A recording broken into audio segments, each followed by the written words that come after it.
નમસ્કાર દર્શક મિત્રો, પ્રાર્થના સંદેશ ન્યૂઝમાં આપનું સ્વાગત છે।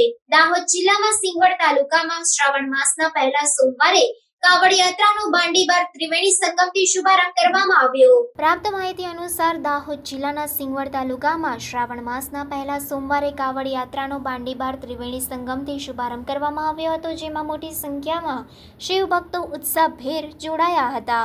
કાવડ યાત્રાનું પીપળાયા મુકામે ઉત્સાહભેર સ્વાગત કરવામાં આવ્યું હતું અને આરતી કરવામાં આવી હતી તથા પ્રસાદી પણ આપવામાં આવી હતી। ત્યારબાદ આગેવાનો દ્વારા કાવડ યાત્રાને આગળ પ્રસ્થાન કરાવ્યું હતું, જેમાં કિરણભાઈ વણઝારા, ભરતભાઈ ભાભોર તેમજ પીપળાયાના આગેવાનો સ્નેહલભાઈ પરમાર, રોહિતભાઈ પરમાર તેમજ દીપકભાઈ પરમાર, રમણભાઈ પરમાર, સમીરભાઈ પરમાર, સુનિલભાઈ પરમાર, કિશોરીભાઈ પરમાર સહિતના આગેવાનો પીપળાયાથી જોડાયા અને બધા રસ્તાઓ હર હર મહાદેવના નાદથી ગુંજી ઉઠ્યા હતા અને કાવડ યાત્રા સિંગવડ બજારમાં થઈને ભમરેજી મંદિરે આરતી પ્રસાદ કરીને સમાપન કરવામાં આવી હતી।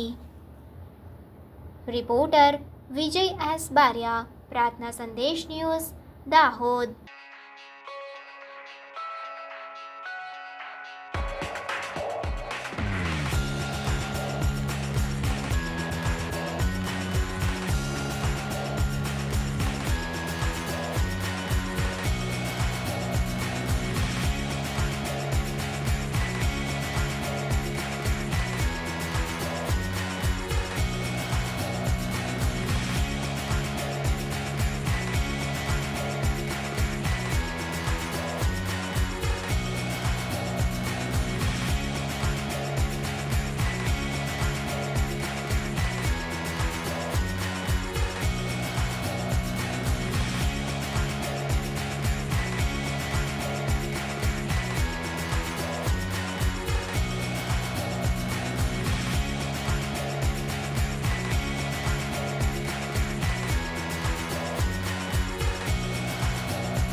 સંદેશ ન્યૂઝની તમામ લેટેસ્ટ અપડેટ્સ માટે ચેનલને હમણાં જ લાઇક, શેર અને સબસ્ક્રાઇબ કરો।